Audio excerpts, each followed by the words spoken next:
Hi everyone, today we will talk about how to fix Instagram AdWords sticker.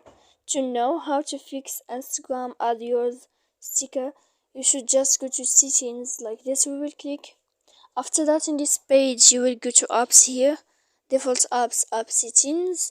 When you will see this list, you will go down to find the application of Instagram. Here there is Instagram. And when you will see this page, you will click for stop. When you will end this, you will enter to storage, and after that you will click clear cache. Then you will go to clear data, and after all that you can turn off your phone, so that you can know how to fix Instagram